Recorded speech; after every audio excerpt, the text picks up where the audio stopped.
Hay momentos en la vida que Dios nos habla por lo que yo llamo señales. Hay cosas que a veces nos llaman la atención y no son otra cosa que señales. ¿Vieron lo que es una señal en el camino? La señal no es el destino, sino te indica el camino al destino. Y yo me acuerdo que al poco tiempo de haber escuchado por primera vez el Evangelio, me pasó algo que ahora, mirando retrospectivamente la vida, para mí fue una señal. Porque al poco tiempo de haber escuchado de Jesús, me acuerdo que yo llegué a mi casa y mis padres me dijeron: no sabéis lo que le pasó a Sergio. Sergio era uno de mis mejores amigos y entonces ellos me dijeron: tuvo un accidente. E inmediatamente, como lo escuché, salí corriendo al hospital Argerich, donde me habían dicho que Sergio estaba internado. Es que claro, él regresaba del club del cual éramos socios y al querer bajar por la puerta de atrás del colectivo, el colectivero arrancó y a él le quedó enganchado el bolso y cayó. Y pegó con el cordón de la vereda en este costado de la cabeza y quedó inconsciente. Lo trasladaron al hospital más cercano, era el hospital Argerich, y claro, tenía un intenso derrame interno, cerebral. Y esto hace muchos años atrás. La ciencia hoy ha avanzado mucho en los procedimientos, pero claro, tuvieron que retirarle en ese momento parte del hueso del cráneo. ¿Para qué? Para evitar que el derrame sanguíneo que tenía oprimiera el cerebro y esto indudablemente le causara la muerte. Cuando yo llego al hospital, ahí estaban los padres de Sergio, el papá era ingeniero y una persona muy racional, atea, no creyente en Dios, la mamá igual. Y yo le pregunté: ¿cómo está Sergio? Y me dice: su estado es gravísimo. Y realmente los médicos nos dijeron que teníamos que esperar a ver cuál era el resultado, primero de la intervención y luego de las primeras horas, cómo él evolucionado. Y yo me fui realmente devastado porque, como antes te contaba, era uno de mis mejores amigos. Y al no saber cómo poder hacer algo, y era muy poquito lo que yo sabía del Señor, me fui hacia el templo donde yo había escuchado la palabra. Y claro, el templo estaba cerrado, pero en ese momento lo tomé como una casualidad. El pastor justo salía de la puerta de al lado del templo porque él vivía en el piso de arriba. Y lo detuve y le conté lo que me estaba pasando. Y le dije: pastor, ¿usted cree que Dios puede hacer un milagro? Y él me dijo: sí, Osvaldo, Jesús sigue haciendo milagros. Y ahí en la vereda, me acuerdo como que fuera hoy, hicimos una oración por Sergio.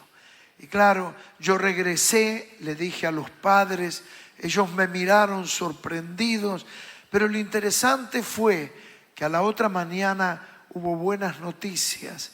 Sergio había salido airosamente de la intervención, la recuperación era positiva y al siguiente día a él lo trasladaron, luego de la terapia intensiva, a una sala. Lo pude ver y me impresionó al principio porque él parecía una persona de Oriente, tenía toda la cabeza vendada como que fuera un turbante, claro, por la operación.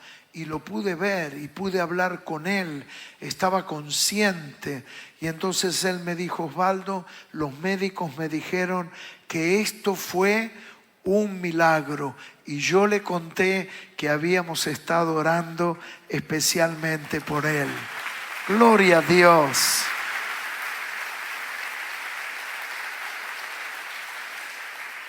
Y claro, él me contó el relato. Yo le dije: ¿qué te dijeron los médicos? Y él me dijo que bueno, ahora tenemos que esperar un año y en el año me van a volver a intervenir y me van a poner una placa de platino, porque a él le faltaba el hueso. Entonces era muy riesgoso no proteger el cráneo. Claro, ustedes vieron, por eso a veces nos dicen qué cabeza dura que sos. Porque Dios preparó este casco natural que es el cráneo para proteger el cerebro. ¿Cuántos tienen cerebro? A ver. ¿Por qué se ríen? Levanten la mano, a ver. Hay algunos descerebrados que no levantan la mano. Bueno, yo le dije, vamos a ir por el segundo milagro, Sergio. Vamos a pedirle que Dios haga lo que la ciencia espera que no pueda suceder. Claro, le dijeron por la edad que él tenía, ya el hueso no podía volver a crecer. Yo le dije, pero vamos a ir por ese milagro. Fueron transcurriendo los meses y mientras le hacían las placas empezaron a ver, oigan esto, que de manera milagrosa poco a poco el hueso iba creciendo y el agujero que tenía se iba reduciendo. Y cuando transcurrió el año, los médicos dijeron, estamos sorprendidos, el hueso está creciendo, no vamos a operar. Transcurrió el tiempo, el hueso se cerró, no tuvieron que intervenirle. ¡Qué maravilloso! Y saben que eso para mí fue una señal en el camino que me afirmó. Y claro, Sergio después siguió, los dos nos estábamos preparando para entrar a la facultad de medicina. Él hoy en día es médico, como varios de los compañeros míos del secundario. Y en ese momento yo tomé esa decisión de prepararme para servir al Señor. Pero mirando hacia atrás, para mí fue una señal. ¿Cuántos mirando hacia atrás se dan cuenta que tuvieron señales? A ver. Claro, las señales están. A veces no las vemos, no nos damos cuenta. Y la Biblia está llena de señales. Nos acercamos a Navidad. Cuando llegan estas fechas, y yo te aliento que lo hagas, me encanta leer los primeros capítulos donde nos cuentan la historia del nacimiento de nuestro Señor Jesucristo. ¿Cuántos toman el desafío de leer esos primeros capítulos en los evangelios? A ver, levanta tu mano. Especialmente léelo en el evangelio de Lucas, que es muy rico. Lucas tiene mucha información. Y una vez que leíste Lucas, anda a Mateo y luego seguí al evangelio de Marcos. Y Juan es el que menos información nos va a traer al respecto. Pero es muy interesante lo que nos cuentan. Y esos tiempos están llenos de señales. Los pastores reciben señales, José recibe señales, María recibe señales. Constantemente hay señales. Y nosotros entonces, miren esto qué lindo, los milagros son una intromisión.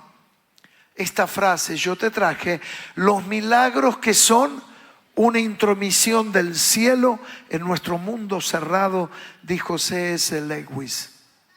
Claro, en el mundo cerrado, en nuestro mundo de incredulidad, en nuestro mundo de todos los días cargados de rutina, el milagro es una intromisión del cielo. El cielo se mete dentro de tu vida y dice, te ilumina y te dice, aquí estoy, anímate a creer en mí. Y miren entonces Mateo 2:1 lo que nos dice. Dice, cuando Jesús nació en Belén de Judea, en días del rey Herodes, vinieron del oriente a Jerusalén. ¿Quiénes? ¿Quiénes eran?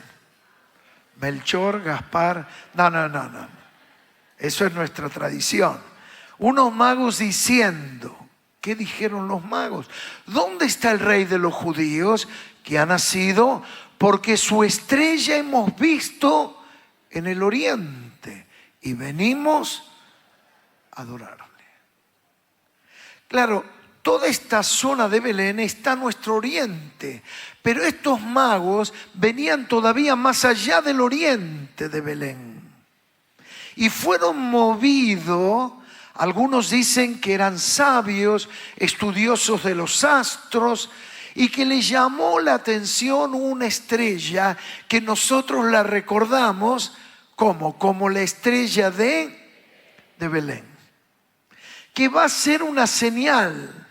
Y ellos se van a acercar a Belén y preguntan: ¿dónde está el rey de los judíos? Y le dicen: ¿por qué? Porque hemos visto la estrella que nos ha traído hasta acá. Yo le puse por título a esta charla: todos tenemos una estrella, ¿dónde? En el camino. Lo importante es verla, porque no solamente para llegar a Jesús, en la vida de todos los días vos vas a descubrir que el Espíritu Santo muchas veces te va a hablar por medio de estrellas. ¿Cómo te va a hablar? A veces son palabras, impulsos internos, a veces por cosas que te pasan, y uno tiene que leer la vida de todos los días. Señor, ¿estarás queriendo decirme algo? ¿Será que me estás hablando con esto que me está pasando? La Biblia está llena de historias. Aún la historia de uno llamado Balán. ¿Cuántos leyeron la historia de Balán? A ver, levanta tu mano. Balán era un cabeza dura. ¿Hay algún cabeza dura acá? Son esas personas tosudas, obstinadas. Y Dios le quería hablar a Balán, y Balán era un profeta. Supuestamente los profetas escuchan a Dios. Y era tanta la obstinación que tenía, es decir, no voy a seguir, voy a seguir, voy a seguir. Y Balán iba arriba de una mula, y de repente la mula se da vuelta y le habla a Balán. Y Balán se quedó duro. Imagínate que llegás a tu casa y te recibe tu perro. Hola, Sultán. Y Sultán no ladra y te dice: ¿cuándo te vas a arrepentir de tus pecados? ¡Wow! ¡Wow! Vas a decir vos, no Sultán. Claro, uno se caería de espalda, pero a veces Dios te va hablando de tantas maneras y uno no escucha, y uno no escucha. Es como esa historia que la mayoría de ustedes saben. El tipo que estaba en medio de la inundación y Dios le va mandando y no escucha. ¿Cuántos conocen la historia? La gran mayoría. ¿Cuántos no la conocen? A ver. Bueno, poco, después pregunten. Claro, bueno, pero cuando va al cielo, que se muere, le dice: Dios, me morí, yo creí. Claro, van a decir: me deja con la espina. Y Dios le va a decir: mira, te mandé tu vecino, te mandé los bomberos, el helicóptero. Y a veces Dios nos habla por las cosas sencillas, que son estrellas en el camino, que debemos de leer lo que nos pasa. Vamos a decir en primer lugar entonces que la Navidad es una señal para los que están perdidos. Estamos ahí a días de la Navidad. ¿Y cuál es la idea de la Navidad? Ay, el pan dulce que me voy a comer. Ya me lo compré, es un fantoche. Ustedes vieron cada uno con sus recetas. A mí me gusta con frutas abrillantadas, a mí no me gusta con frutas secas. No, el pan dulce lo hago yo como budín. Yo tengo el mío predilecto también. Pero en realidad la Navidad es mucho más que eso. Yo veo más de un hermano, viene al otro día de Navidad: ay, óreme, pastor, ay, usted no sabe, tengo un revoltijo. Claro, ensalada rusa, chocolate, dulce de leche, lechón. ¿Cómo no va a tener un revoltijo? Lechón con dulce de leche. Es tremendo, pero son esos, casi digo caraduras, que después dice: ay, pero me voy a tomar un helado de limón bajativo. ¿Ustedes lo vieron a esos? Discúlpenme. A esos sinvergüenzas son sinvergüenza. Después de todos los que se comieron, dice, ay, un limpiaboca, un bajativo. Necesitas que vengan los bomberos para que baje todo. Ahora, la Navidad es una señal para los que están perdidos. Si encuentras esa estrella, siempre puedes hallar el camino a casa. Este era el consejo que un padre le dio al hijo cuando era chico. El hombre había participado en la antigüedad en varias guerras y entonces el consejo, en ese momento que no había WhatsApp, no había maneras de orientarse, geolocalizadores. Viste que hoy en día, qué modernos que estamos. Me mandás la geolocalización. ¡Ja! Y uno dice, ¿con qué se come eso? ¿No? Y son las coordenadas donde te encontrás y la persona te puede seguir. Y si vos vas yendo a un destino, en tiempo real se ve como tu puntito va avanzando. Pero en esta historia de la antigüedad no se tenía esos recursos de la tecnología. Y entonces, ¿qué va a pasar? El padre le dice al hijo, si encuentras una estrella, siempre puedes hallar el camino a casa. Claro, el padre, que había participado de muchas guerras, él había aprendido a orientarse en la noche por medio de la estrella polar. Y de esa manera le enseñó al hijo que si en algún momento de la vida estuviera perdido en todo lo que implica la palabra, que mirara al cielo y al conocer el mapa estelar iba a poder orientarse y volver siempre a casa, descubriendo las latitudes y orientándose con la naturaleza. De alguna manera es lo que pasa con las señales. Las señales tienen el propósito de acercarnos a Jesús. Dios da señales, oigan esto, ¿a quién? Al que busca. ¿Y luz a quién? Al que quiere caminar, dijo San Agustín. Dios le da señales al que busca y luz al que quiere caminar. Es decir, cuando hay un corazón hambriento por Dios, y quizás vos miras para atrás y te das cuenta que esta es tu historia. ¿Cuántos buscaban algo en la vida sin saber que ese algo era de Jesús? A ver, levanten la mano. A mí me pasó. Cuando hay un buscador de la verdad, de la vida, del sentido, de la felicidad, de la existencia, Dios le va a dar una estrella. Dios le va a dar una luz en el camino a los que buscan. Es que a veces la vida es dura, difícil. Muchos pueden encontrarse perdidos. A veces nos encontramos golpeados, decepcionados, casi en un pozo de oscuridad donde no vemos nada. Pero en lo más íntimo de nuestro ser decimos, tiene que haber algo. Algo tiene que haber en esta vida. Tiene que haber un sentido por el cual yo tengo la vida. Yo creo que más de uno de nosotros en algún momento hemos maldecido nuestro día cuando nacimos, porque nuestra fortuna no nos acompañó y dijimos, ¿cuál es el sentido de la vida? Si esta es la vida, mejor la muerte. Debería de haber algo por lo cual vivir. Y entonces, inconscientemente estábamos buscando a Dios sin saberlo. Y hay mucha gente que busca a Dios y dice, ¿cómo seguir? ¿A dónde ir? Dios le dijo a Abraham, ¿saben qué le dijo? Sal de tu tienda antes que lo oriente hacia su destino y mira las estrellas. Y entonces Abraham va a recibir el propósito, el sentido, el destino, el sueño de su existencia. Es que en medio a veces de las oscuridades más plenas son los momentos donde Dios nos ilumina para encontrar el camino. A veces no es fácil, pero cuando Dios te ilumina, no dudes un instante. A veces el camino para salir de tanta oscuridad es perdonar a los que nos han dañado. Es perdonar a los que nos han maltratado. Y uno dice, ¿cómo?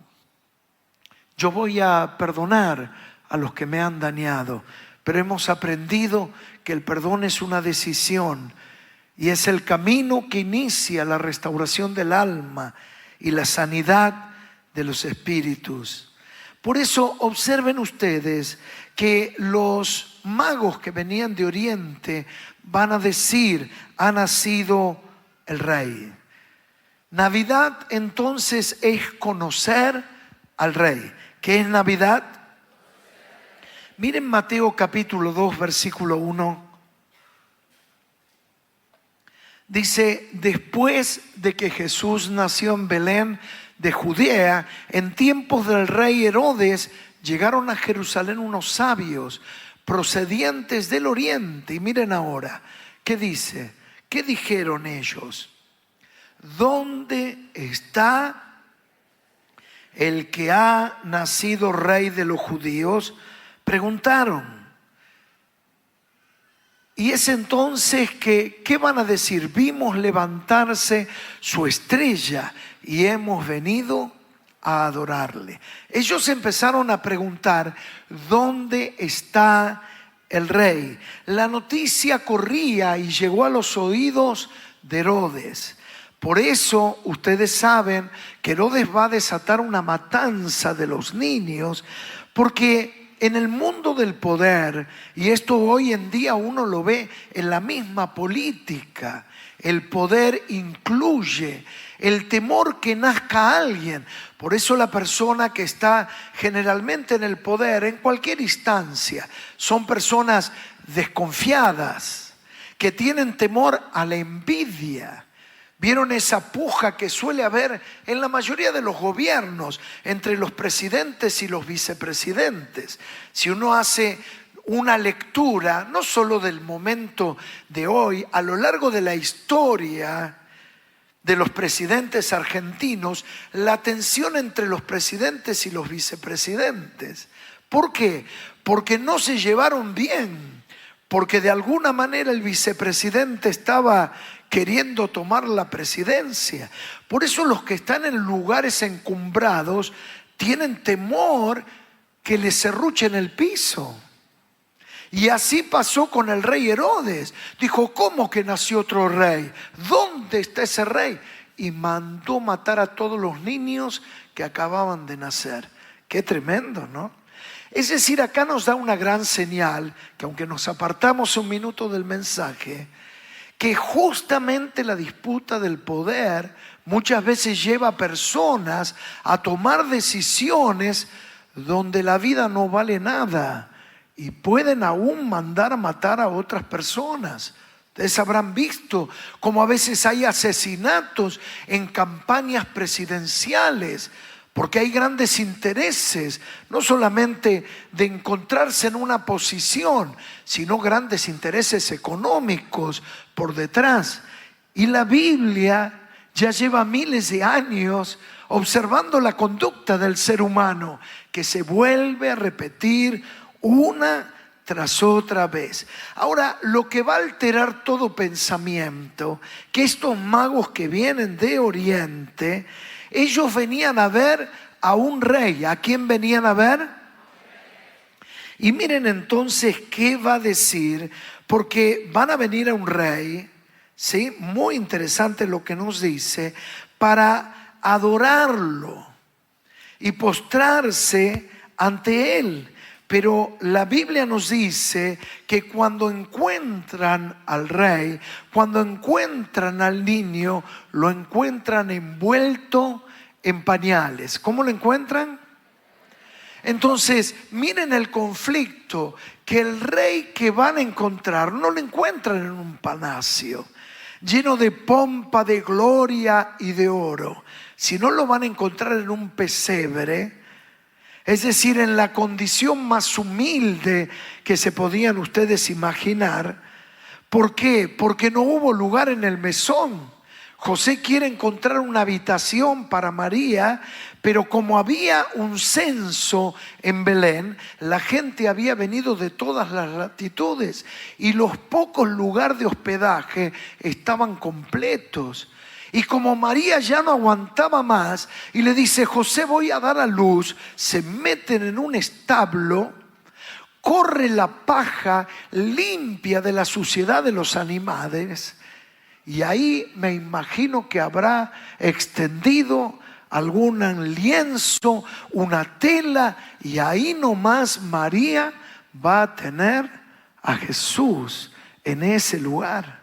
Es decir, que es un rey que va a romper con todo lo establecido. Y es lo que hace Jesús. Cómo cambia las situaciones, la simpleza, la sencillez del Evangelio, la simpleza, la sencillez de nuestro Señor. Y van a venir a adorarle, a entregar todo por completo. Y vamos a decir finalmente, en tercer lugar, que somos estrellas para otros. ¿Qué acabo de decir? Somos, ¿qué cosa? Decir al que está al lado tuyo: sos una estrella.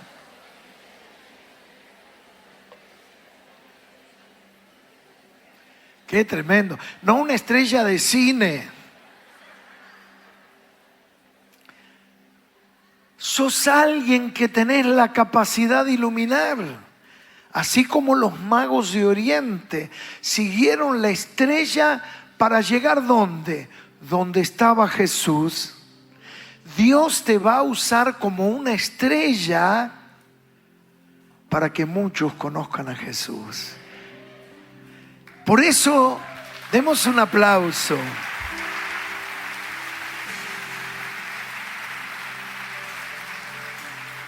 Es por eso que Jesús te levanta en el lugar donde trabajas. Esa oficina, el supermercado, una obra en construcción, en el hospital, una fuerza de seguridad. Y los que te rodean te dicen: che, vos tenés algo distinto. No sé, pero como que vos emanás una onda. Vos tenés una luz. Es que el Señor te levanta como una estrella para iluminar en la oscuridad. Y que te vean cómo vivís, cómo caminás. Es por eso que en este año, ¿vieron? Nos impusimos esos 5 hábitos maravillosos. El primero, ¿cuál era? Orar por 5 amigos. ¿Qué más? Tomar tiempo para escucharlos. En tercer lugar, compartir momentos, un mate, un café, una pizza. En cuarto lugar, servirles, estar pendientes de detalles para hacer algo por ellos. Y todavía no dijimos nada. Nuestra vida iluminando, iluminando, iluminando, iluminando a otros. Y finalmente encontrar el momento para decirles lo que Jesús hizo en nuestras vidas.